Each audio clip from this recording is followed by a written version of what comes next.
It's going to be a long video, isn't it?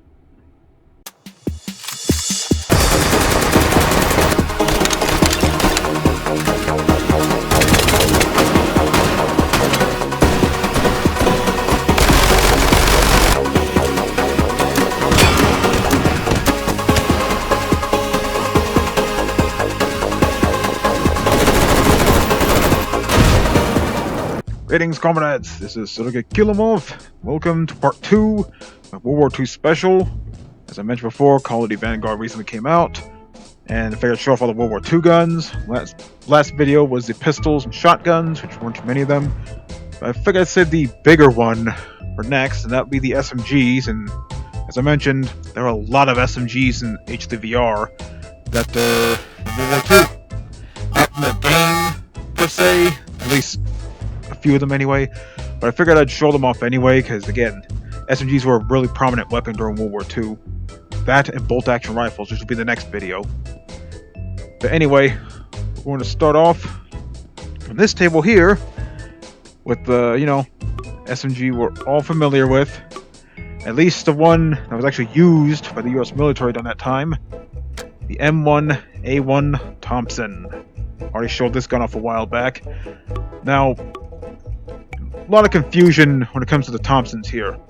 Now, this version, the M1928 Thompson, it wasn't used in World War II to my knowledge, because, well, you see this, you think of, the Sicilian Mafia and stuff like that, with the large drum magazines. But for the M1A1 here, while it can use the drum magazines, they weren't really practical. So, let's start with the regular 30 rounders. As you know, with the Thompson, 45 ACP, really good stopping power, and should have tried with another SMG from the military we'll show off later. And of course, with the Thompson,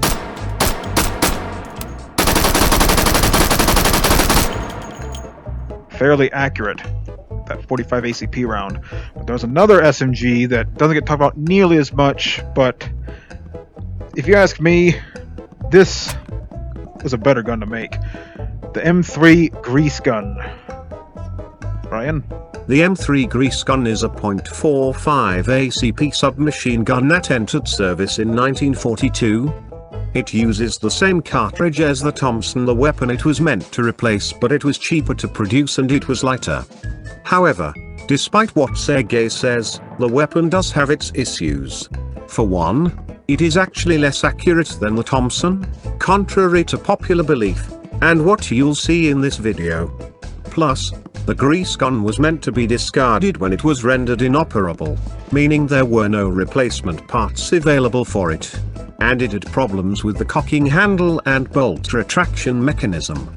Despite this, the M3 still saw use as recently as the Gulf War for tank crews. Yes, you can easily tell how it got the nickname grease gun. But this is also chambered in 45 ACP, same capacity, give or take a few rounds. What's interesting, this weapon was actually cheaper to produce than the Thompson. The Thompson was more expensive and it took longer to make, whereas the grease gun, cheaper to make, didn't take as long to create. And charging handles here. And what's interesting, you'll notice there's no safety switch on here. Where's the safety? Well, there is none. You just open the tray here, and it's live. Of course, we got the collapsible stock. See, it's more portable than the Tommy gun there. And watch this.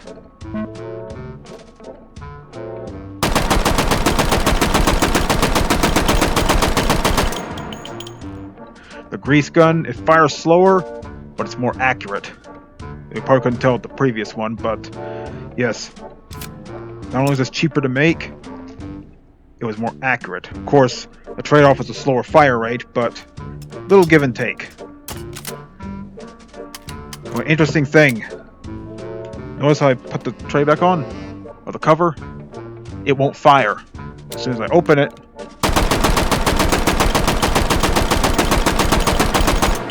that's right. This was the safety, as I mentioned. This is closed. Even if you charge it, it won't fire. And I'm not sure if this was prevalent in World War II. I'm not even sure this existed, but there's a suppressed version. Same deal. Just with a built-in suppressor.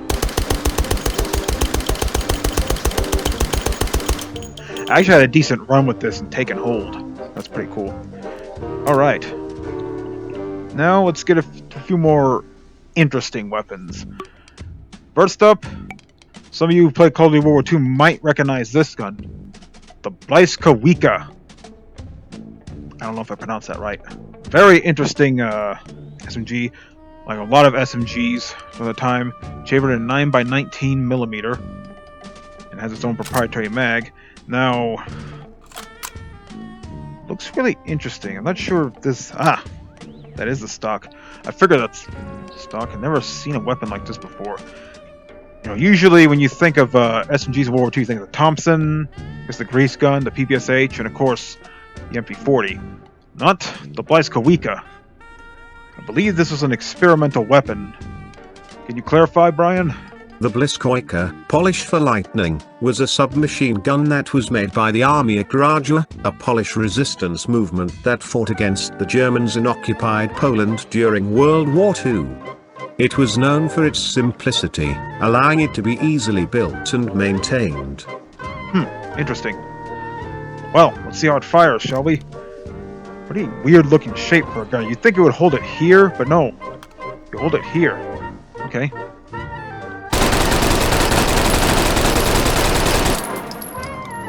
Interesting. Smaller horse, but again, this is 9x19, whereas these were 45 ACP. Let's go and reset the target. And let's show off another interesting weapon. Now, wasn't quite sure what to think of this, but the K50M. Now, if this looks familiar to you, that's because, well, it looks like the Ppsh, doesn't it? Yeah, it kinda does. But yeah, this actually wasn't a World War II weapon. It's actually used in Vietnam, but I wanted to show it off because of the similarities between that and this. Brian can clarify a little more. Well, you weren't too far off. The K50M is actually a modification of the Ppsh-41, more specifically the Chinese Type 50 copy of the Ppsh. The main difference is a new lower receiver assembly, allowing it to use an ACK pistol grip, as well as a collapsible wire stock. The barrel shroud is also shorter, the muzzle brake was removed, and an ACK-style front sight block was added.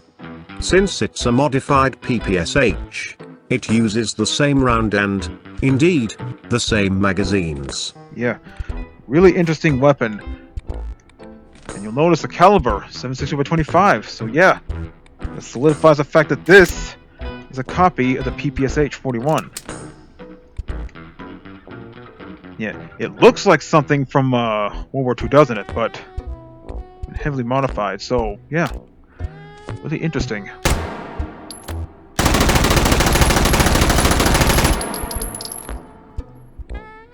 I wonder, out of curiosity. Well, that proves my point. Alrighty. Now this is a weapon I don't know too much about, but I'm sure Brian will be able to explain a little more. The KP-31. The Suomi KP-31 is a Finnish submachine gun that was used during World War II. This was actually one of the most successful submachine guns during the time, with the Soviets realizing their efficiency. They even copied the drum magazine the KP uses and adopted it into their own Ppsh-41. It definitely looks like something from World War II, doesn't it? And you can see, it only comes in drum mags. Drop that K50M mag there. So yeah, is this a charging handle? That is a charging. That's an interesting spot for the, especially considering, look at this, the barrel's up here, the charging handle down here. Interesting. Okay, I'm not sure if it's live. I'm about to find out. No, it's not. Might as well reset the target while we're at it. Now it's live. Let's do this.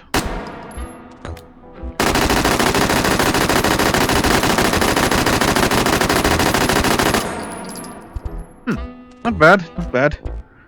It's getting a little cluttered over here, but whatever. I like to do it like this. So that's it for this table. Now let's move on to this table. This is another weapon I don't know too much about. This went at the Model 38. Another 9x19mm. Alrighty. Brian? The Model 38, also known as the MAB 38, is actually a series of SMGs used by the Italian army during World War II. It was crafted with high-quality materials and carefully machined parts. Like many SMGs at the time, it was a standard blowback-operated gun, but it has many unique features such as floating firing pin, an automatic safety-on open bolt, a recoil compensator, a bolt cocking handle with sliding dust cover, and 2 separate triggers for semi and auto fire. Interesting. What's also interesting is that it comes with 10 round, 20 round, and a clever twist, 30 round magazines. I've never even heard of this gun before, so this is going to be interesting. So, shooting handle there, safety there. Let's see how it fires. Decent rate of fire. Not terribly fast, but hey, it's easy to keep your bullets on target. Even more so when we get the hand filtering later.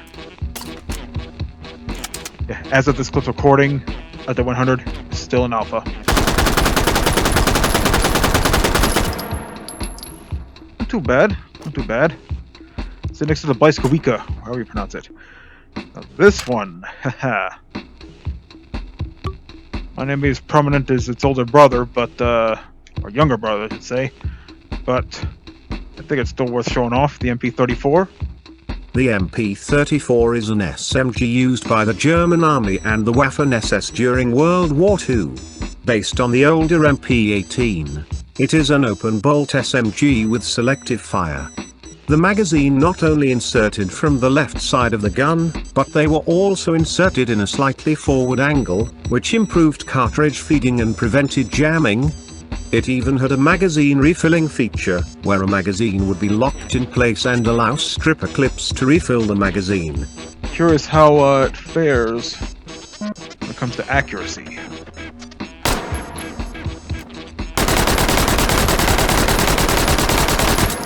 The answer? Fairly accurate.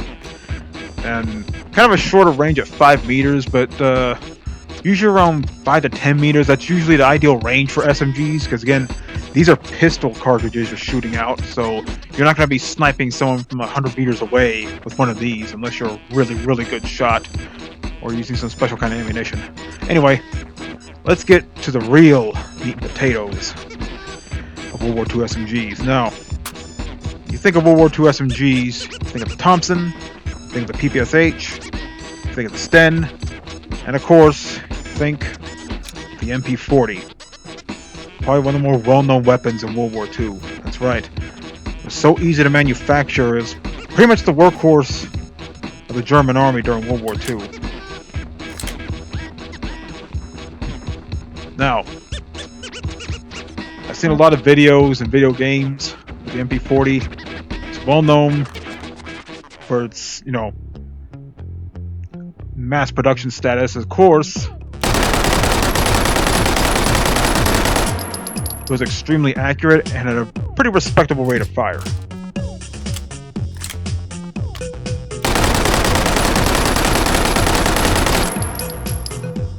And of course, a little bulkier than the Thompson, as you can tell. But, yeah, it does have a collapsible stock, so if you want to fire it like this, you can. Though,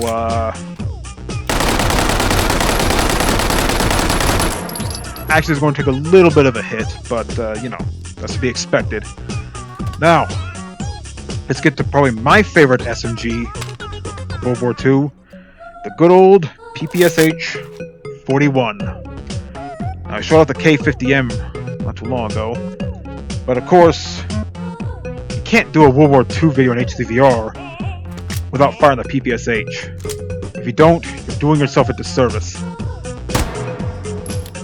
Yes, one shot's good, but come on. You've got to go full auto with this. Now, the actual fire of the Ppsh is a lot higher than this. But it's still fast enough to my liking.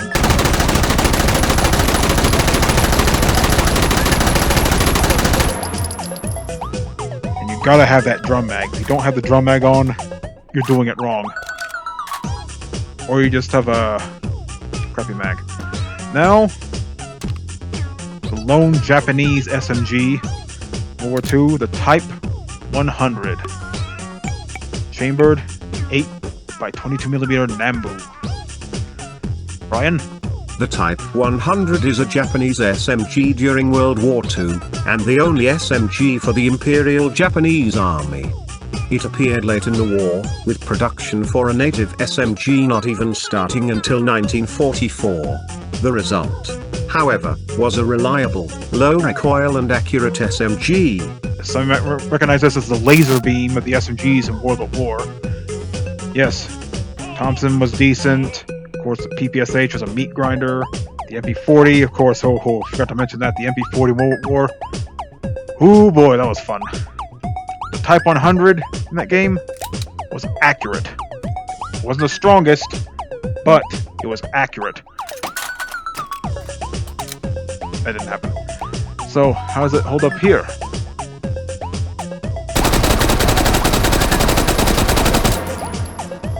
Not bad, not bad. Could be better, but not bad. That's because I was holding it like an idiot.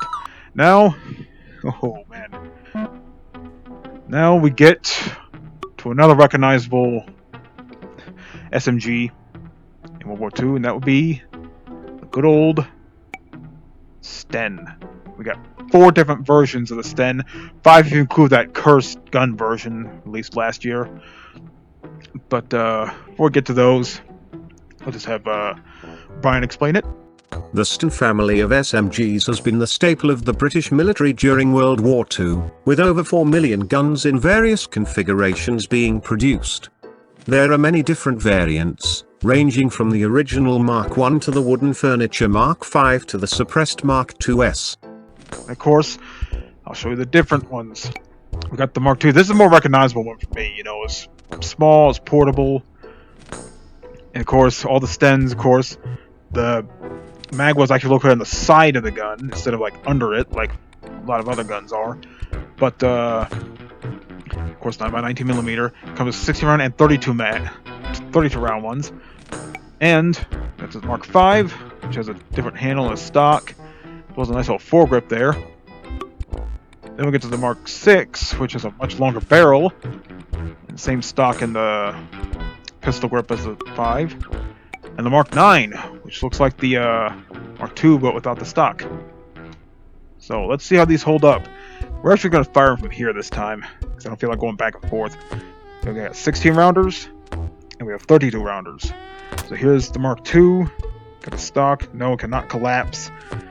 As interesting as that may be, where's it going to collapse to? Is it going to collapse into the gun and get in the way of the action and stuff? So yeah. You don't always see them very often in 16 rounders. Usually the bigger 32 round mags I see them in. But yeah. And by 19mm power.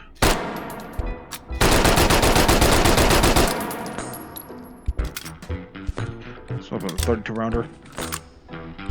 You notice that the bolt's wide open here, which means probably not ideal to use in trench warfare because, you know, all the mud and stuff, it would get in there and clog up the gun, and it's useless. Now let's see the accuracy.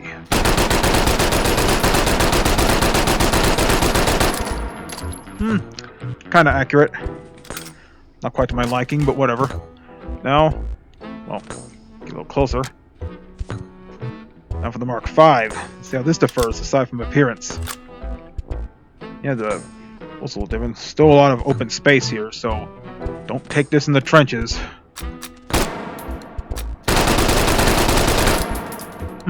Fires a little faster.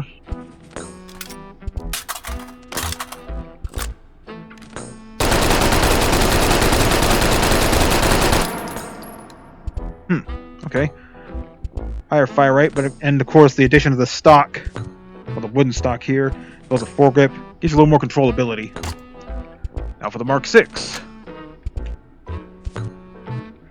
So this one first. They all use the same mags. They're Stens. Let's see, a longer barrel. I wonder, is this integrally suppressed?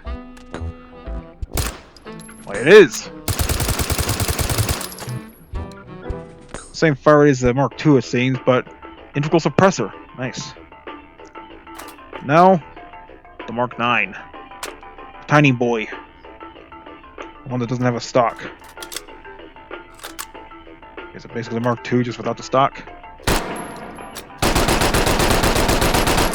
Oh yeah, the accuracy takes a huge hit, because again, you don't have a stock. But it's more portable, so there's that, I guess. So that's technically all the Stens, but there's one more gun that... It's actually a prototype. It wasn't widely produced. I showed this off in Neatness 2020. This is the Viper Mark I. It's meant to be a one-handed version of the Sten that you fire over your shoulder, or under your shoulder here. Yeah, the charging handle is kind of the same. Again, magazine feeds to the side. You're not going to get much in terms of accuracy, and it uses its own proprietary magazines. It's not compatible with any of the Sten magazines. You see, it looks like it can fit, but it doesn't. It uses its own proprietary mags. Now, this is an interesting concept at the time, I will admit. A weapon you fire basically from the hip like this. Not sure how effective that would be. I guess in close quarters, it's a good last resort weapon, but in an actual combat scenario, I don't see the practicality of it. I guess that's why this is only in the prototype stages and never widely produced. Basically the Pancor jackhammer of the SMG family. So anyway, that's all the SMGs in the World War II era that are in H3VR, at least to my knowledge. I might have missed a few, but whatever. So anyway, this has been quite a video. The next video, of course, will be the rifles and maybe launchers. So, hope you enjoyed this video. Hope you look forward to the next one. Till then, do svidania.